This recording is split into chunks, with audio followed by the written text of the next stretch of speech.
Welcome, brothers and sisters, to the IFF Kitchen Table. We're broadcasting live from our IFF studios inside of our Washington, D.C. headquarters. Today we're going to be delivering a live webinar, but we're also going to be broadcasting on Facebook Live, and we welcome all of you to our presentation. I'd first like to introduce and welcome our distinguished panel today, Dr. Abby Morris, who is the Medical Director for our Center of Excellence of Behavioral Health, Treatment and Recovery. Welcome to the IFF Kitchen Table. Thank you for having me. And to Tim Craig, our Director of Operations for our Center of Excellence. We're so glad that you're with us today. Thank you. It's good to be here. And Myrrhanda Jones, who is our liaison at the IFF, but also really responsible for all of you when you make contacts on behalf of joining us in our Center of Excellence. Welcome you to our program. Thank you. Today we're going to cover an issue that is critically important to this IAFF. I guess I would begin by just reminding all of us in this great union that as we approach our 100th year anniversary next February, the health and safety of our members has always been at the very core of our mission. Trying to make sure that our members' jobs are conducted as safely as possible, but also providing them with opportunities to stay healthy and enjoy their retirement after service to their communities. And in all the issues we focused on over the years, we became aware of what we now recognize, and we call in our ranks the silent injury. I know that all of you are very, very good, as I say, with handling a pulled shoulder or busted leg or broken arm, but how well do we handle those injuries that are inside of here? The behavioral health injuries that can be so devastating. And what we're trying to do as your union is to make sure that we're not only addressing the behavioral health issue from a treatment and diagnosis protocol, we're also trying to change the policies out in the field to make sure that we remove the stigma that we have unfortunately built around this injury that has forced our members into the shadows. And we're trying to bring them out of those shadows and into the light. And to break away that stigma that sometimes prevents them from stepping forward and asking for the help that they really may need. They may feel like that it would show a weakness to their sisters and brothers on the job with them. They may be in fear of management or command, that maybe they're jeopardizing their job. But the truth of the matter is, and none of you really want to address it in this way, you're all proud, and that is that you spend a career being exposed to, as I've been saying throughout 2 countries, the grime, the grizzle, the guts, the trauma, and the tragedy that you face each and every day. And that along the way accumulates, and for many, you stuff it down. 1 in 5 of our members are dealing with some level of post-traumatic stress. And what is at nothing less than epidemic levels is the suicide rates that we're experiencing in our own ranks, 6 times higher than the average population. And so this IFF, in addition to protocols creating a peer counseling structure to provide our members help out in the field, we wanted to take another bold step and to be a union thinking out of the box to how can we help really provide much higher and better and direct care when our members find themselves dealing with issues that unfortunately oftentimes presents itself in alcohol and drug abuse. Maybe you take it home to your families. Or maybe you take it out on your co-workers. But what we've done is to partner up with ARS to build an IAFF Center of Excellence for Behavioral Health, Recovery, and Treatment. A beautiful campus that will be described to you here shortly. but one that we wanted to be a place for IFF members who come out of our profession exclusively to provide them with the help and care that they may need. So as we're having this discussion today, I would invite you to please submit any questions you have and email them to questions@iaff.org. We're going to get to as many questions as we possibly can, but I will assure you that every question we receive by email or that's posted on Facebook, we will definitely answer. Let me begin today's discussion with Dr. Morris. And why don't you just tell us about the staff and how you and your team are prepared to treat our members at the center? Absolutely. We have an absolutely fantastic team of people who have come from all different places to work with firefighters. They came, they left other things because this is what they wanted to do. And we have a very multifaceted team. So we have primary care doctors, psychiatrists, nurse practitioners, PhD therapists, behavioral health technicians, nurses. We even have a registered dietitian full-time to address everything there is for our firefighters when it comes to wellness. Our physician coordinator, who works very closely with all of us, is a former IAFF member. And although we all can't be IAFF, we do recognize that this is a very unique population. And we have done a lot to help train our team to be able to manage and understand what the firefighters are going through and what they're going to be talking about. And so the things that we did in training is we have met up with our peer support members locally in Prince George's County. We've done our Fire Ops 101, and all of our staff have done at least one ride-along with local Prince George's County Fire. Why don't you tell us about some of the issues that you really have to deal with? What are some of the symptoms or the occurrences that our members are experiencing that you are treating and addressing? So we can treat addictions. So it can be an addiction or dependence. So people who have an alcohol addiction or an opiate addiction or dependence. And that doesn't have to be something that they've come about because they've had surgery and they've been placed on opiates and now it's become an issue for them.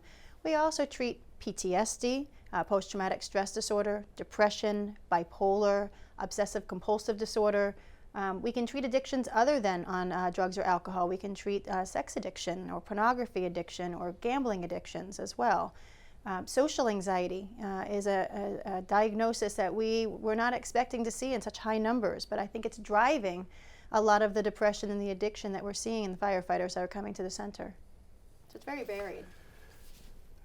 Well, I see we have a question that's just coming in, and Doctor, it's to you.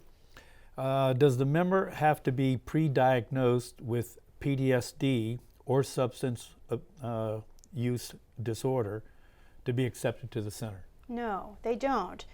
Typically, they have had either themselves recognized a problem or someone close to them has recognized a problem. A lot of our firefighters have come from outpatient treatment, but some have just recognized that they're not themselves and they're seeing the consequences of what's going on because their family is in turmoil or their job is at risk. And they don't need to have a diagnosis. They don't have to have anything signed by a doctor to come in. If they feel that they want the help, we're here to help. And I see we have another question, a member from Virginia who has asked, can you define what co-occurring means? Absolutely, it's a great question. So when we talk in the field about co-occurring disorders, we're talking about a combination of an addictive disorder or dependence disorder and a mental health disorder. So someone who has an addiction or dependence to a drug or alcohol in addition to depression or social anxiety or PTSD. Well, Myrrhanda, let me turn to you, if I may, and ask you to please share with us and our audience the process for a member to get into our center. Absolutely. So first and foremost, someone has to call, whether that be the member seeking treatment themselves, a friend, a coworker, a family member. Someone just has to pick up the phone and make that first initial phone call. From that point, we're going to verify the insurance. We do this right off the bat to make sure that we know what the financial implications for a member coming into the facility is going to be ahead of time. That way we can look into all of the ways to be able to have costs covered, be able to make outreach with the local, any family members that are willing to also help, make sure that we have a full financial understanding of what is going to happen first. Then from that point, we're actually going to do a pre-assessment over the phone. This takes anywhere between 20 and 45 minutes. We're blessed enough to have 2 IAFF intake coordinators that work in our call center, both of which are former fire service members, a dispatcher, and a former paramedic. And they are just phenomenal at their jobs. Their sole job is to make sure that the client that's seeking treatment understands the process, what's about to happen, and make sure that everyone's on the same page when we set up that transportation. So transportation is the next part of how to get a member into treatment. A lot of the members are coming from all across the country and up into Canada, and so being able to have people there, work with the airlines to make sure someone's there to pick up the client when they arrive in the area, whether that's Reagan National, Dulles, or Baltimore. We can go and pick up from those airports and make sure that there's secured transportation for the client into the program. Then at that point, the client will go through a clinical intake and assessment. They'll be placed into the appropriate track, like Dr. Morris was talking about, whether that's substance use or mental health. And then from that point, they start the programming, step down throughout our program into the different levels of care that we offer, and then we discharge. And we'll talk later about all of the discharge planning that we do. Well, I see we have actually several questions from viewers that have come in, and they're asking the question, if a member needs treatment, but isn't able to come up with the co-pays, deductibles needed to cover the cost that they're responsible for, how does the center handle this? Absolutely. So first and foremost, we created a program, Advanced Recovery Systems created a program for IAFF members. That means we're here to financially try to help and make every way possible to get those members the help that they need. We first off, we'll ask, after we run the insurance, we'll know what the deductible, copay, and their out-of-pocket max looks like. From that point, we ask for travel costs and the deductible to be paid for upfront. If those costs, like the question asks, are outstanding, we then look into all of the different ways to possibly help that member, whether that be family reaching out and seeing whether or not anyone in the family has the funds to help, friends. Then we'll turn to the local, see if they're willing to help as well. But at the end of the day, even if we have to put that into a payment plan, we're here to make sure those members can get help. We definitely don't want the finances to be what deters a member from coming into our program. So not to recap, but to reemphasize, so a member's not going to get turned away because of a payment question. Correct. Or their copay or deductible question. Absolutely. And I see that I've got another question coming in, somewhat related, from Washington, D.C. If a IAFF member needs to come to the center for treatment and this center is out of network for their insurance provider, how is the cost of treatment covered? Absolutely. So to speak candidly, this has been an issue that we've run into since opening our doors. Out-of-network and insurance plans across the board, I mean, there's over 3,000 different locals. Every single local has a vastly different insurance coverage. So we have run into this. As Advanced Recovery Systems, what we can do on our end is to find out, okay, what insurance carrier does the person have? And be able to contract directly, whether that be with the insurance company themselves nationally, with the city or county that the insurance is provided through, or even if we can be able to do single case agreements in certain situations. But again, we're here to financially be able to figure out how to make that happen. We're willing to fight with insurance companies to make sure that our members can get into the treatment program. And I have a couple of questions that are coming in. One of the questions I think I'm going to take. We have several questions that have asked, number one, does my dues cover the cost of treatment? And the answer is no.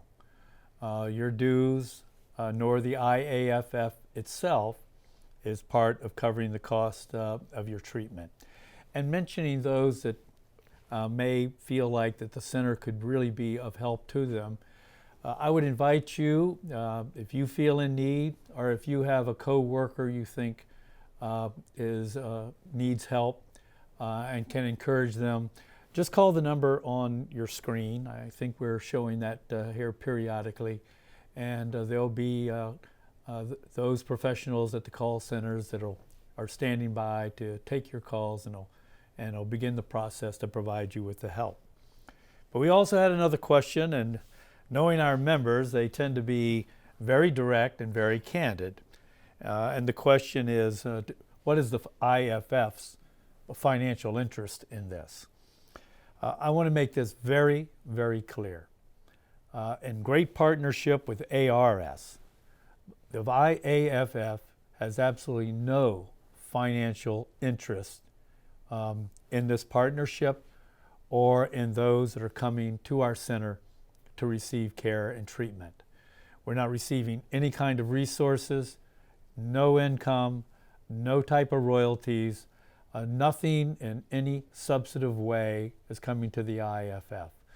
Our involvement in our partnership is to simply reach out and hopefully help our members see a path to come to a great center that's been built for you, and that's our interest and our interest only. With that, Tim, let me turn to you as the Director of Operations, and I'd just like you to kind of walk us through what they can expect from kind of the minute that they land, and tell us about the center and what they're going to experience and see. Sure. Well, as your question suggests, most of our clients are flying in, and typically they're flying into one of 3 local airports. When they arrive at the airport, they're going to be greeted by one of our staff members. Staff member will then transport the client to the Center of Excellence. When the client arrives, it's going to be very clear from the outset that they are arriving at an IAFF facility. It's actually a unique and interesting partnership between IAFF and Advanced Recovery Systems. IAFF brings the fire service expertise. Advanced Recovery Systems provides the behavioral health treatment expertise. Once on the campus, and I must say it's a beautiful campus. The programs sit on 15 acres, and it's really designed to make it a comfortable experience for clients, but to also make it a functional and therapeutic environment for clients. One of the things that we're very interested in doing is, in addition to medical and mental health, we're also very focused on the physical health. So what you'll see is we have an extensive wellness center, very well equipped. We have an extensive system of walking trails. We have a basketball court. We have a volleyball court. We have horseshoes. A lot of things to keep clients physically active while they're there also. But I have to say that even though we have a good number of amenities, one of the things we like to emphasize is that we are far from a resort. We're a treatment program, and we encourage clients to come to us with the expectation and the understanding that they are entering treatment, and that there are going to be some challenges. They're going to be pushed into along their course of treatment, and while it's, as I say, it's very comfortable, it can at times be challenging for them. Well, and in our partnership, and you have been, I guess, primarily responsible for the center to become physically, if you will. Tell us a little bit more about the center and a place that our members would feel that's home. Sure. A lot of this center has been designed by IAFF. So a lot of what members will see when they get there is there are a lot of touches that will remind them of being at the station house. For example, in our kitchen, we have, much like we're sitting at the kitchen table here, we have the same approach in our kitchen. Talked about the wellness center. The gym is designed by firefighters. The facility is really, as I say, designed to support and make comfortable clients while they are there, but also, as I say, to provide that therapeutic setting for them. So we're very interested in the aspect of comfort, but we're also interested in being able to provide what is a strong therapeutic center for them. Well, I see we have another question coming in, and The question is, are the members allowed to have visitors during their stay at the Center of Excellence? And who would like to I take will that question? give that one a shot. The clients are allowed to have visitors. I have to say, though, that everything is dependent on how an individual is progressing through treatment. So certainly it's generally a decision that's made by the clinical team. But we feel very strongly about including family members and significant others in the course of treatment. So as long as it's clinically indicated, we would certainly support that. And I would say that one of the challenges when people come in is the separation from the cell phone. That is a big challenge. And I think it's an important thing for people to understand that when they come for treatment, this is a time for them. This is a time to focus on them. They're so used to focusing on everyone else and being a hero for everyone else that even though it's hard to give up the cell phone, and even though it's hard to be away from your family, this really is a chance, probably one of the only times they've ever had, to let people help them and let the focus be on themselves. And let me, Tim, turn to you again, because in the description of the campus, we have the 4 station houses where they will live. But there's been, as I've been out in the field, there's been questions about that there's 2 parts to the facility. There is the post-traumatic stress only mental health part, and then there is the part that also is related to substance, co-occurring and substance abuse.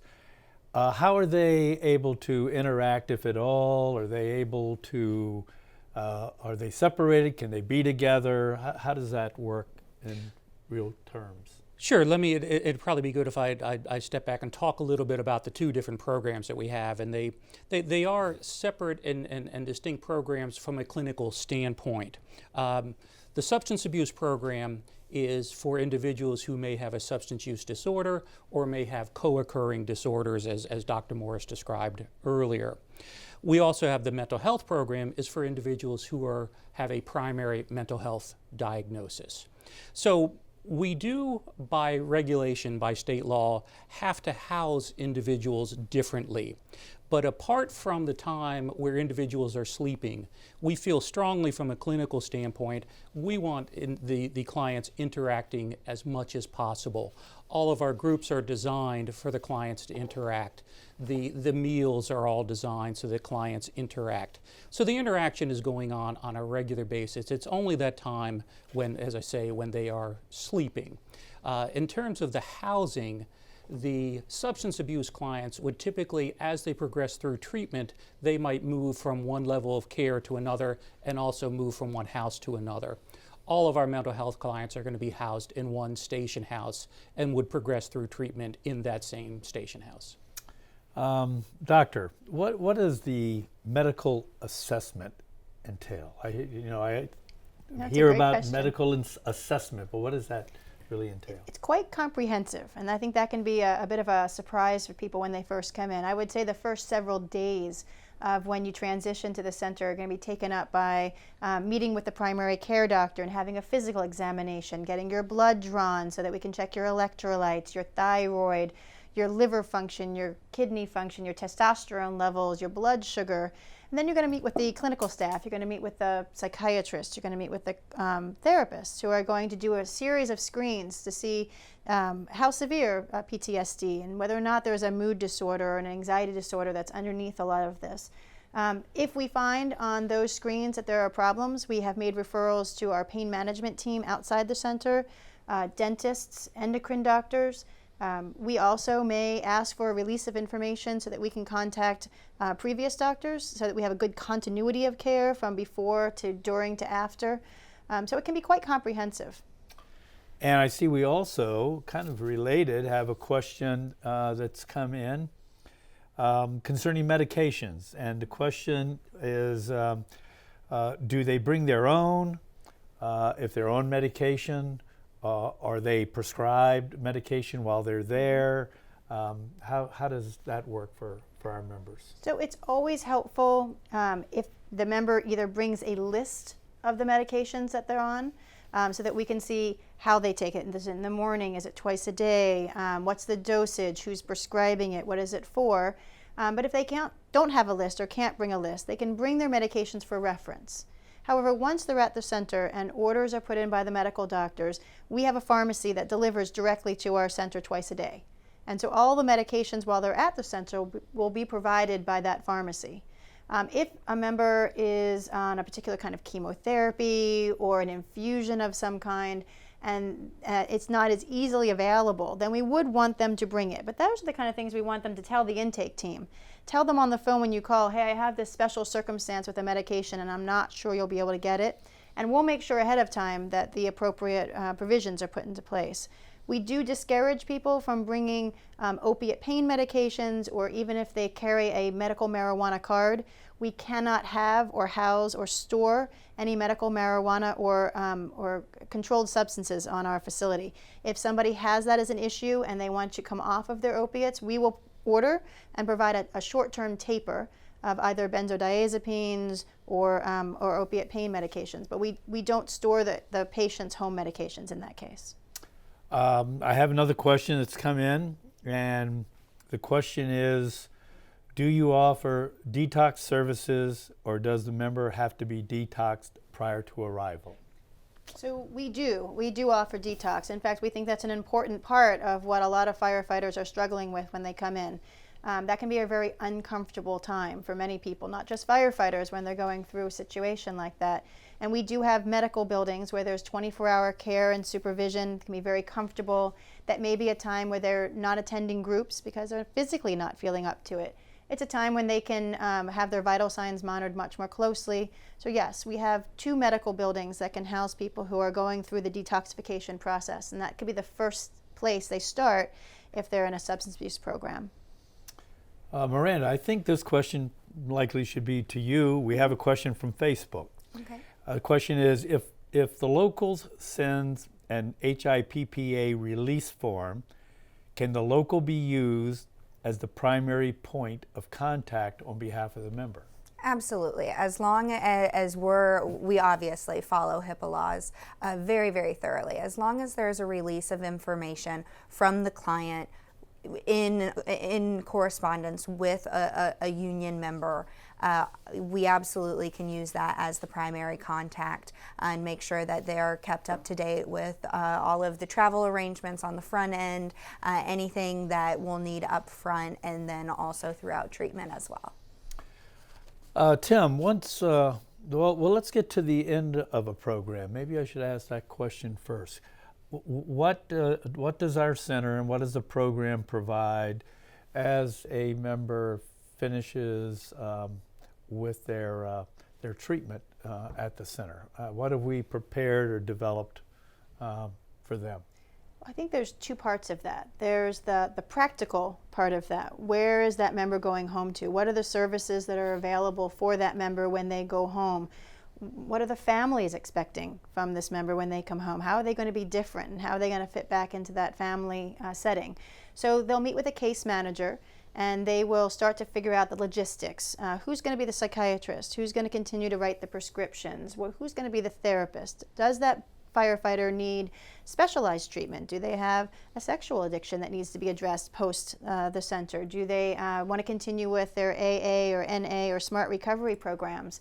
So there's the practical side. But I would like to also kind of comment on the emotional side. I mean, we've now had a firefighter who's been with us for 30 to 60 days, 24 hours a day, getting to know our staff. There's an emotional sort of resolution that we have for firefighters as well, a ceremony that marks the end and the beginning for that firefighter as they leave our center. And I have to say, it's probably one of the most touching parts of what we do, is to say goodbye to a firefighter when we know they're ready to leave. And so we address, I think, both of those things. And probably Tim could talk a little bit more about sort of what the aftercare or what that looks like. I was going to get to the aftercare, but I don't know, have we described our center of renewal, our plaza for renewal? And I don't want to, steal the thunder here, but we're so very proud of it, and I just think it's a wonderful touch, if you will, and maybe a little description to our audience. Absolutely. On what happens when that member is graduating. So when a member is ready to leave, we get together the entire staff, from kitchen staff all the way up to the highest administration, all the counselors, all of their peers, all of their brothers and sisters, and we all sit around. It's a circular plaza. On one side is a brass plaque with our mission statement, and on the other side is a bell, a ceremonial bell. And we all gather as a chance to to celebrate and to process what a person has been through and when they've been at the center. And it's an opportunity for that firefighter to ring the bell to signify an end and a beginning. And it allows the staff to present things to that firefighter. We like to call it a completion coin, or you might call it a challenge coin in the firefighter lingo, to say, you've done it. You've been here and you've done what you can and you're ready to go. And on the coin is a serenity prayer, but it also has the phone number for the center, because we want them to know that IAFF on the front, they're always there. We've always got your back too. We're always there for you, and if you need to come back or you need something from us in the future, we're still here. And it allows their brothers and sisters to comment, hey, you were there for me my first day when I got here. You were the first one to greet me, and that meant so much to me. Or I remember how you didn't sleep for a week, and now you're snoring so loud, you're keeping me awake. And so it really is a chance, I think, for both staff and the brothers, sisters, the peers at the program to process someone's and celebrate someone's recovery. And with a follow-up question to you then, Tim, and they have celebrated their recovery. And I guess I know enough to be dangerous at times. I say that, but I've come to understand that, and I mean not to disparage any other recovery programs, but it seems that too often someone who needs to be in a center and to recover, that they are sent home, and they're sent home without any real follow-up protocol, treatment plan. And as I've come to understand, the recidivism rate is very high. It can be. Compared to what we have built and what we've developed, tell us about when they do leave the center, what is it that they can expect as far as their treatment and follow-up treatment? Well, aftercare is a significant part of the care that we provide. And I often say that aftercare is really a misnomer. What we're talking about is continuing their care once they leave. And you've heard Dr. Morris talk a little bit about it. But what we do is we make an 18-month commitment to clients. The clinical research suggests that if an individual can achieve 18 months of treatment, regardless really of what level of care it may be, the likelihood of them maintaining abstinence, and this is for those who are involved in our substance abuse program specifically, if they can maintain that abstinence for 18 months, the likelihood of sustained abstinence for prolonged periods of time goes up dramatically. So that's what we do as it pertains to the substance abuse population. We also have that same level of commitment for the mental health population too. So what that entails is that on a monthly basis, we are in communication with all of our clients who have left the center. We reach out to them, we encourage them, if they have any questions, to reach out back to us. We want them to know that we are there, that we are supporting them, and if they need to, for whatever reason, to get back in touch with us, we want that line of communication to be open. Well, Myrrhanda, let me ask you then, if I see I have a question here that's come in, and it says, and Tim, you might have covered this a little bit, but the question is, how long is the typical time for treatment? Absolutely. So our treatment program is very, very individualized. So that being said, it's always going to vary for clients depending on whether or not they're in the substance use track, the mental health track, what level of detox is needed, things like that can add days. A client's willingness to move through the program will also change the length of stay. And so while there isn't a one specific day number that I can say every single client's going to be here for this long, what we have seen is the average has sat between 30 and 45 days. We can keep longer. We've had clients that have been for shorter periods of time, but that's normally where the time frame that a client has moved through the program successfully. And I see we have a question from a member, from a viewer from British Columbia. And the question is, will Canadian members be able to get treatment at the Center of Excellence? I'll throw that to one of you, whoever would like to answer it, but I'd like to follow it up myself with something that's going to be occurring very shortly. Absolutely. So yes, we are the International Association of Firefighters. We created this program for both parties, both Canadian and American. Right now, we have not had a Canadian come into the program yet. However, we are working really, really hard to form partnerships with WorkSafe, which is their version of workers' comp, to be able to know, okay, what does the financial plan, what does the healthcare plan look like when crossing those borders to be able to have a member here. So we're excited about being able to form that and truly know what that's going to look like and be able to offer our program to both countries as well.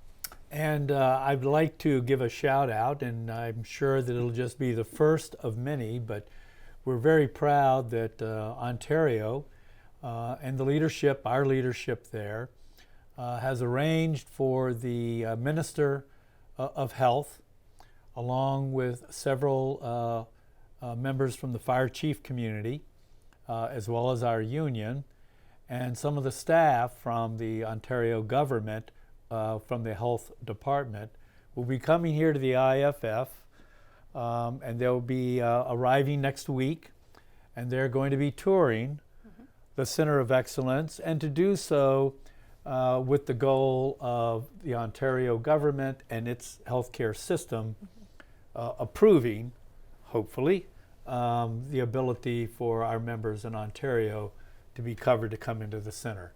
And knowing our leadership all across Canada and how the tremendous work that they do, I'm sure that it will be just the first visit and the first step that'll take place across the country. We have another question and from Facebook, and the question is this open to family as well or just members? So at this time, it is only for IAFF members.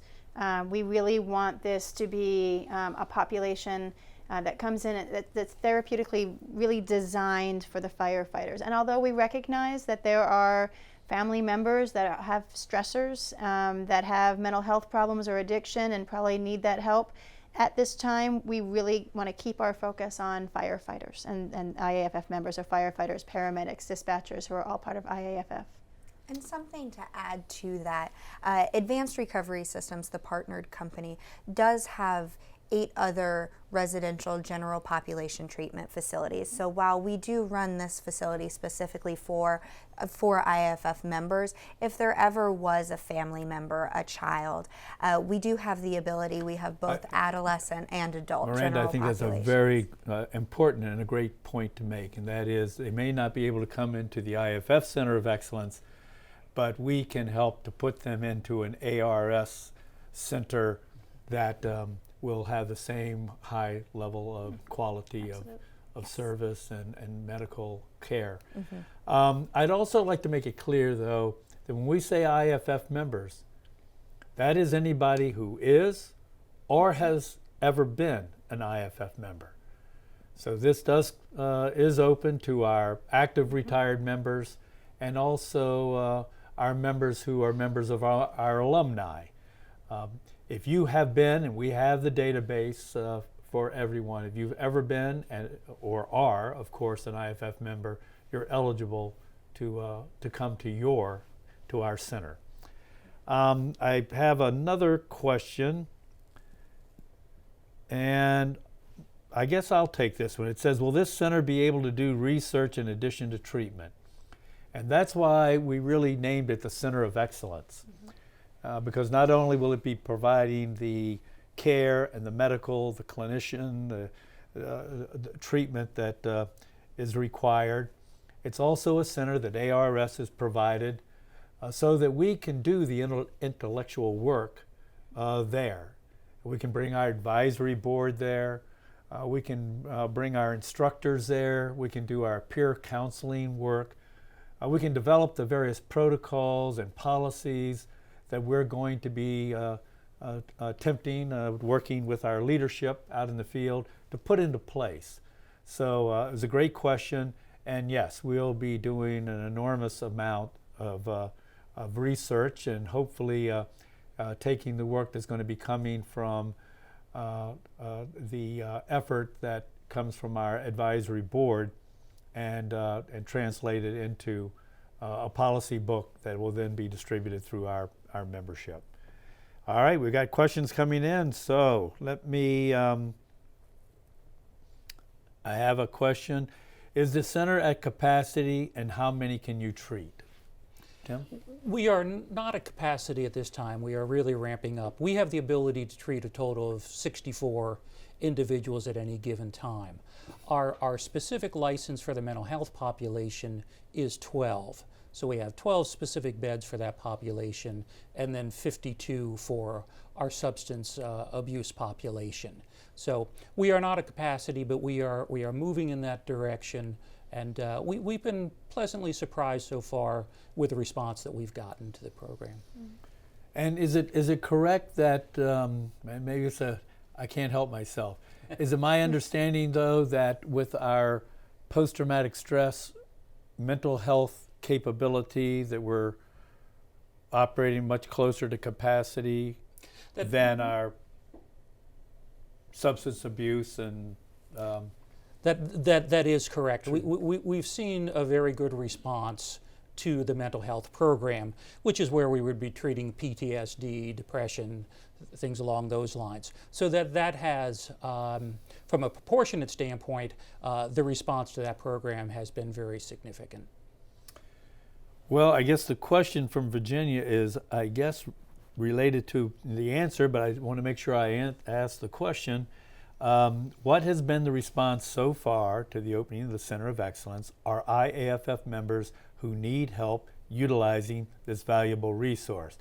I'm just going to say yes, but we'll expand on that answer. I can take it if you'd like. Please. Yeah, absolutely. Working in business development, I receive a lot of the phone calls and a lot of the emails, and everything has been so positive.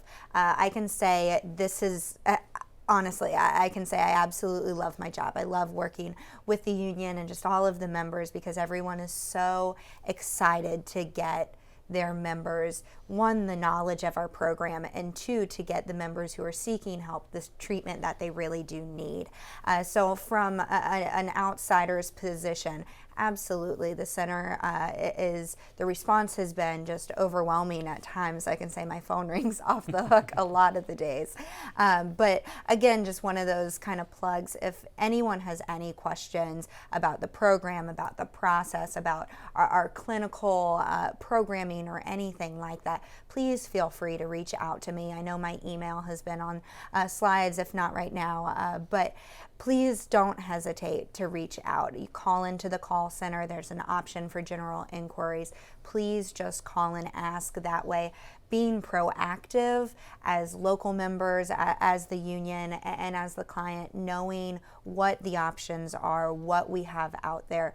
There's no silly questions. Always call, always ask, reach out as much as you possibly can. Speaking to what I spoke to earlier about the insurance side of things, as a local, be proactive so that you know what your benefits are ahead of time. And if we do need to fight to have better insurance for your local, do that ahead of time and be proactive. So please feel free to reach out. Well, I know our viewers see the call center number, but is it fair to say, without overworking you or getting you in trouble, that when they call the center, though, and say, I'm an IAFF member and I am seeking information about the center, they're ultimately going to be talking to you. They are. So if you call into the 800 number and you press 2, it's for general inquiries. All of those phone calls are forwarded on to me. So I'm the person that will answer all of the phone calls, make sure that you have all of your answers that you need to be able to go back. I also coordinate and host any of the tours at the facility.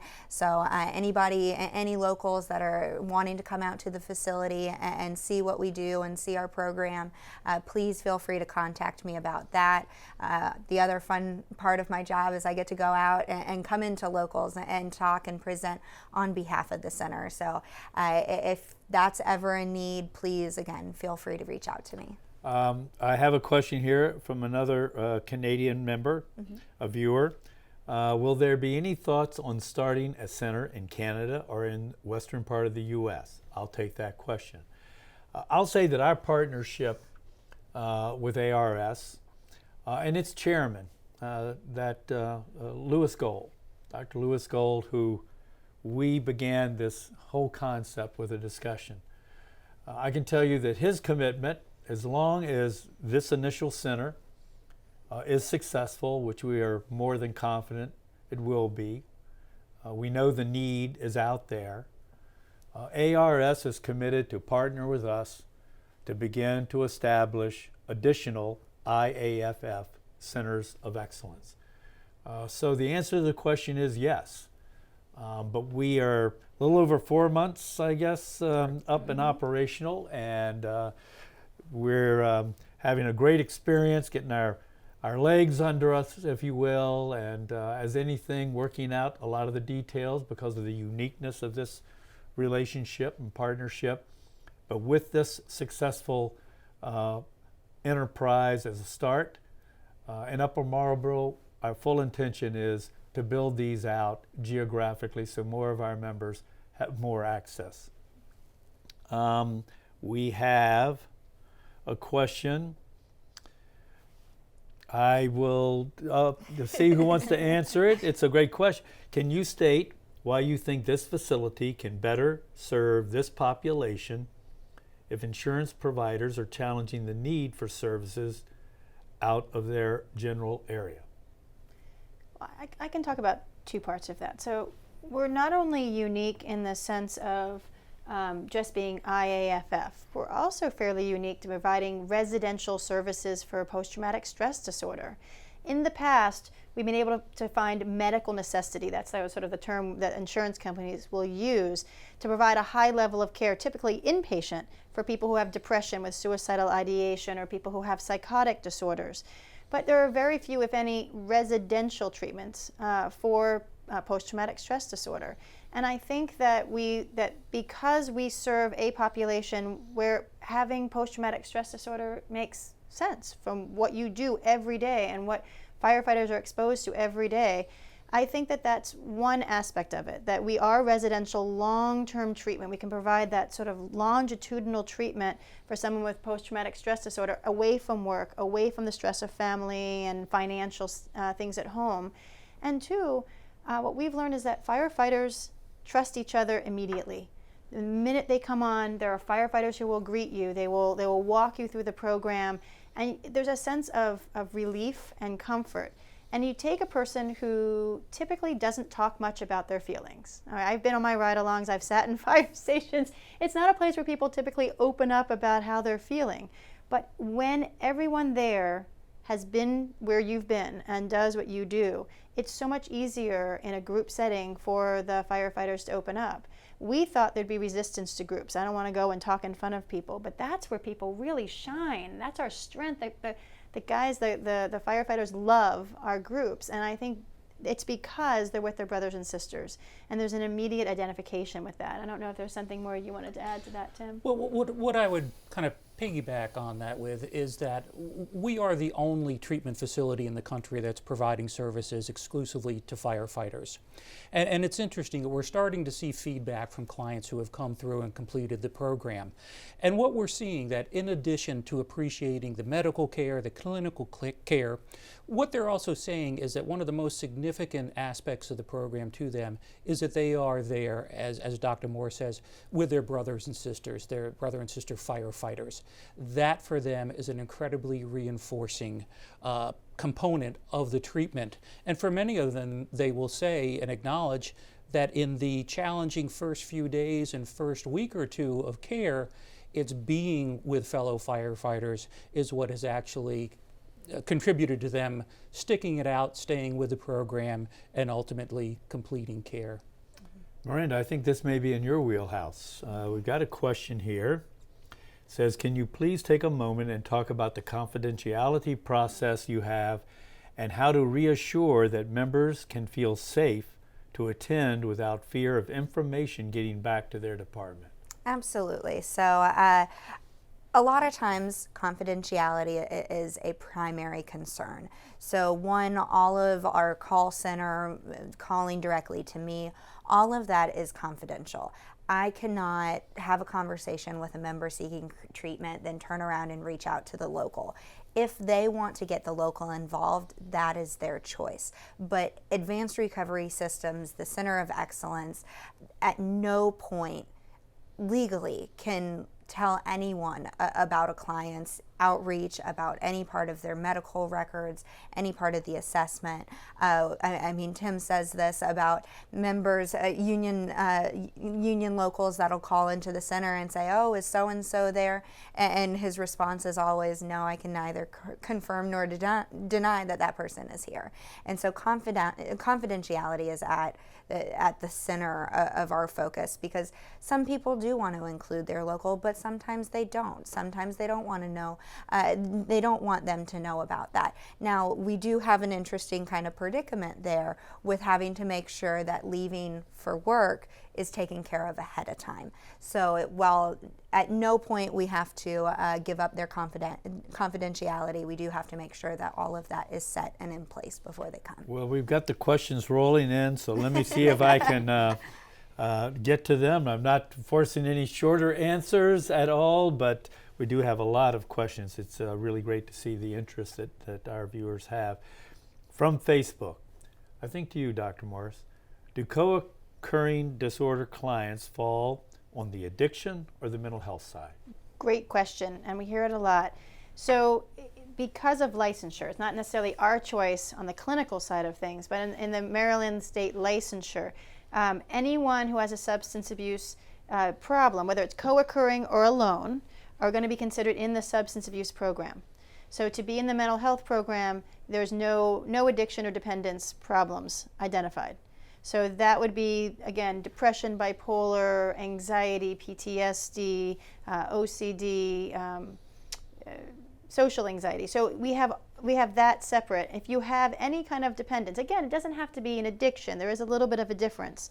And there's addiction and there's dependence. And dependence means you've used a drug or for a long period of time, and now your body has developed a tolerance, and you can't withdraw from that without medical assistance. And so that would be under the category of substance abuse. So dual diagnosis and substance abuse are housed together, and mental health is housed together. But other than the short period of time that people will be sleeping, they are commingled throughout the program otherwise. Well, I'm going to jump a couple of questions because this looks like to me a very profound question. And questions come in, will the center take a member that is actively suicidal? I probably should address that as well. People think of having suicidal thoughts as being one thing, but it's really a continuum. There are some people who, even though they don't want to have the thoughts are there. They feel like they're a burden to themselves or to their family or to their brothers and sisters in the fire stations. They have a sense of passive suicidal wishes. They don't want to hurt themselves. They're not going to actively do something, but they wouldn't mind if that would be the end of their life. And that's one part of the continuum. And then the other side of the continuum is, I want to die now. I have a gun. I'm a hunter. I'm going to take my gun. I'm going to go out in the woods, and I'm going to hurt myself. And really, for most of the continuum, we are very, very prepared to help people. People come to us all the time with thoughts of wanting to die or having thoughts that people will be better off without them. But when somebody is actively a danger to themselves or others for that matter, that requires a higher level of care. That will require an inpatient hospitalization. Now, if that member were to seek that inpatient hospitalization and get stabilized, then they're welcome to come to us. But we really, the member definitely does not have to worry about telling us that they've had thoughts of suicide or that they had previous attempts. We can manage that at the center very easily. I think, Tim, let me ask, I think to you, but all of that, just grab the questions, whoever you think is most prepared to answer. Are locals able, you know what, Myrrhanda, maybe to you, actually, as I'm reading it. Myrrhanda, are locals able to pre-designate the Center for Behavioral Health and Substance Abuse Treatment? In reference to insurance companies? I'm assuming that by the question. Yes and no. So again, going back to the insurance, we can work to contract directly with the city. So every time that a department has a member who needs our services, we can make sure that we're the center that they go to. But at that same choice, a member has the choice to go to whichever addiction, mental health treatment facility that they so choose. Now, insurance companies will have, whether you're in network or out of network, they'll have provider lists and things like that. The purpose of us contracting is to make sure we're on all of those providers lists. So yes and no to answer the question. Yes, we would love to be the center that automatically you're referred to every single time, but the client still at the end of the day does have the choice of where they go. I think this probably just a quick follow-up question, I think related. Do they have to go through their employee assistance program first? No. So we love the EAP systems that are out there that are useful and very involved with the departments. As I've been traveling around, again, to speak kind of candidly, some departments don't utilize their EAP systems whatsoever. Some do, and they work very, very well with the department. So again, this is different department to department. We do not have to involve the EAP. Again, going back to releases of information, if there's no release of information to that clinician through the EAP system, we're not going to reach out to them. So if the member themselves has used a clinician in the EAP system and wants to include that person, then yes, but we're not going to reach out to them outside of that, nor do they have to be the person that's utilized to get the member from department to treatment. And if I could piggyback just one Sure. second on that as well. You talk about choice. One thing that's important to recognize about the facility is we are all voluntary. There is nobody who is there because they're forced to. Sometimes when people talk about EAP, they're talking about maybe their job is at risk and they're being told they have to go someplace. No member has to come to us. All of our members come there voluntarily. There are no locked doors or gates. Everyone who's there should want to be there. And that kind of speaks to the suicidal part as well. If somebody is at a point where they truly, truly want to die and they don't want help, we're not going to be able to serve them. They need to go into the hospital until they gain the insight, I suppose, to say that I want to live and I want my life to be better. But it does speak to choice, is that we're all voluntary. So if a local says this person must go to the IAFF, it may not be as successful for that member. You mentioned that, and I'm not going to ask. I see at least 4 coming up on my iPad. And I don't say it's alarming, but it's telling. I have 4 questions here related to, will the center take a member that is actively suicidal? Will suicidal members be admitted into? So what I said at the beginning of our program is this is really at epidemic levels. But we're prepared to deal with that, except they're not forced into the program. It's all voluntary when It's someone's just really ready. telling. That's why it's just they're just the questions are just flying in related to that point. Let me add also that we have relationships with 2 local hospitals. So when there is that need for that extra level of care, that higher level of care, we're able to make those arrangements, and we've done this in the past, and then we will return the client back to the Center of Excellence. And our experience has been is that has worked out very well in those cases. Because if a person is focused only on the idea of escaping this world, if they're only focused on they don't want to be here, then they're not really going to be able to get the full complement of therapeutic services that we offer.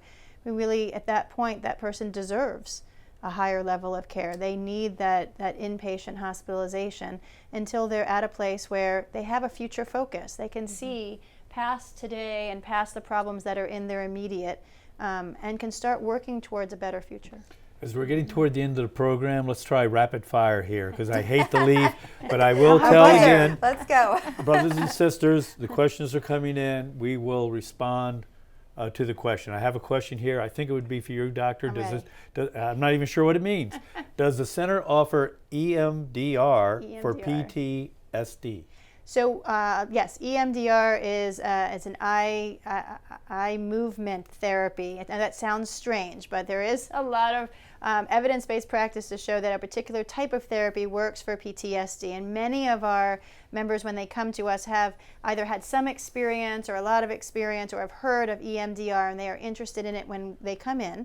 We do have several therapists who are trained and certified in EMDR, but we also have a curriculum that's been quite successful aside from EMDR that treats PTSD very, very well. So it is an option at the center, but it's not the focus of treatment. A critical question. I know we're up on the hour. I don't know if we're getting thrown off the air. They'll talk to me, but if we can stay on a little bit, okay, we're not going to get thrown off the air. Okay.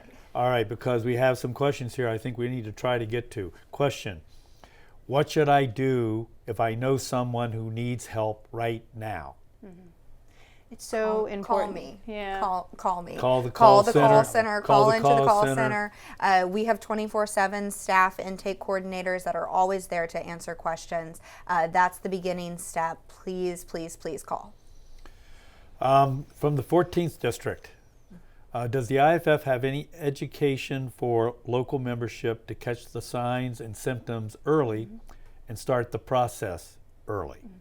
So if there are no peer programs available, I highly recommend locals looking into developing a peer program. Well, if I may, and please. we're doing this is not Right. well rehearsed, as you can tell, but we do have online behavioral health awareness and education models that you can go to at www.iff.org/behavioral health. We also have our peer support training program module that you can email at health@iff.org. So yes, we do have educational materials. We'll be developing others, as we said, at the center as we go along. We're working right now to put together a toolkit that is not just signs, symptoms, but then also has the process to when you have a member that needs help, what that process looks like what I went over earlier, to put together that toolkit so every local has that. Question: do female clients have a separate quarters? Really good question. Yes and no. So of course we have facilities that can handle both male and female firefighters. Females and males are housed within the same station houses, but women will have their own room and their own bathroom connected to that room.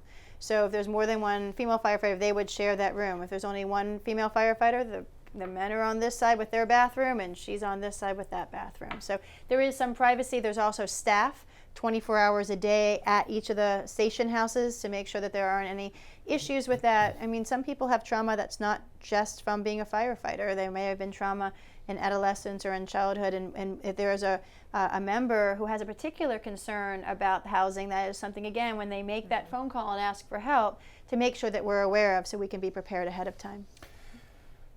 Not a question, but quite a comment. Comment from former client: great facility, great treatment, and saved my life. Oh. So whoever, God bless you, and I'm so pleased to hear that we were of help to you. Question from Alabama: is there a provision for local therapy sessions as a means to catch a problem quick? Or a Not prevision, excuse me, I misread that. Is there something before they need to call that is typical in the industry? That's the way I'm interpreting the question, I'm sorry. And maybe speaking to the signs and symptoms, and then again the peer support program that the IAFF has. I mean, that training speaks to a lot of that, so that members in the local can be on the lookout. But again, with the signs and symptoms, going to the IFF website and /behavioral health. But there's also no provisions that somebody has to do something before they make that phone call. Right. Even if you've never seen a therapist before in your life, if you've never talked about your problems before in your life, it is okay to make that phone call. Nobody is going to be held out because they haven't done certain things first. It's a great place to start. Question: what if you suspect? Well, again, related. What if you suspect a member of doing harm to himself. I'm going to interpret the question, maybe it's wrong.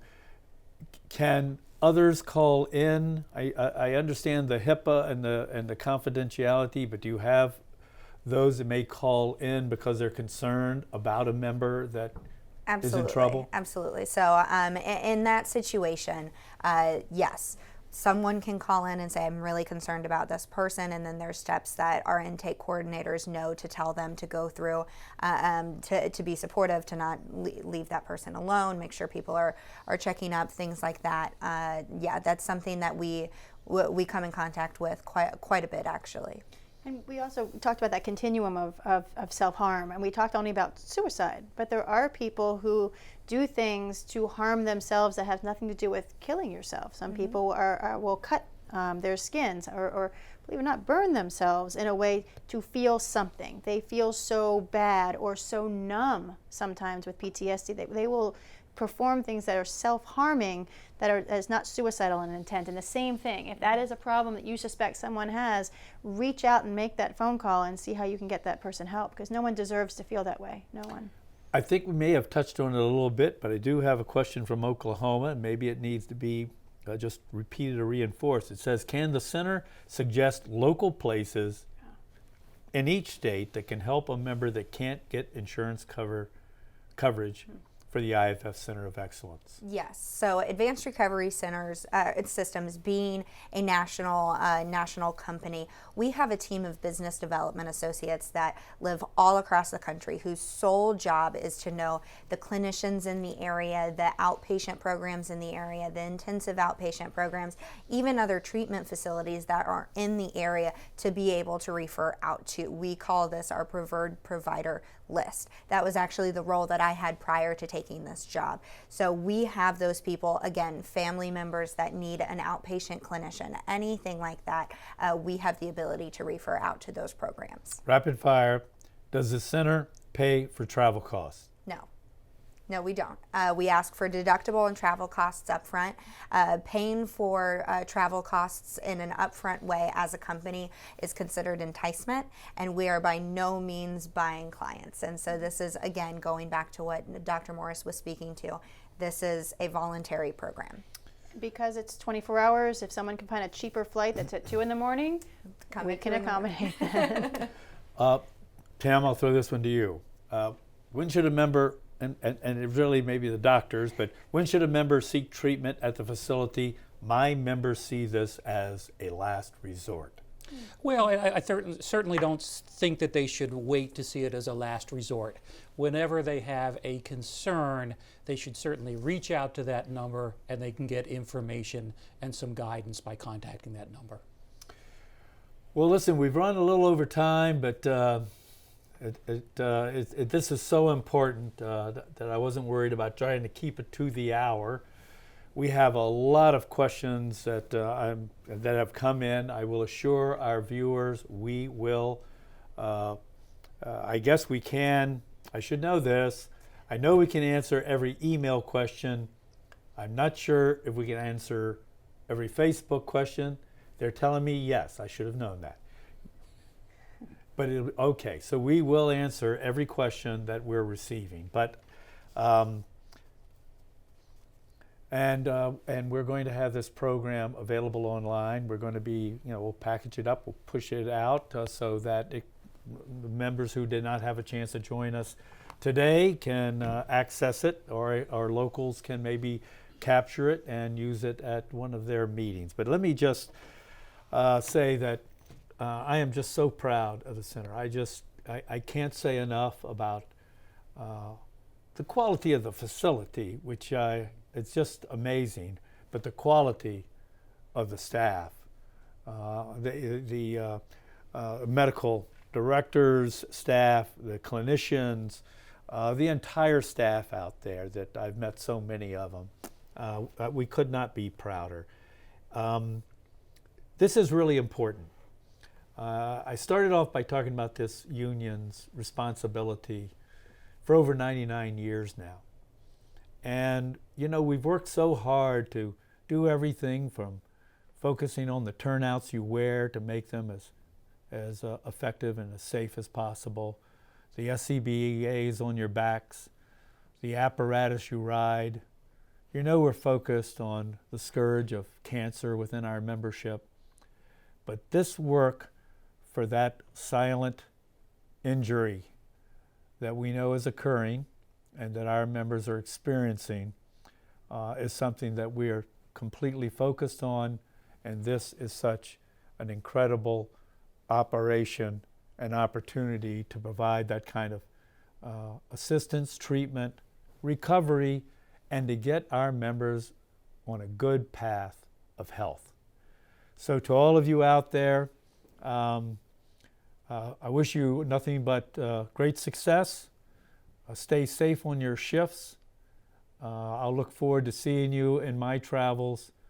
And for those that need assistance or know those that need assistance, please reach out and call your Center of Excellence. With that, good day.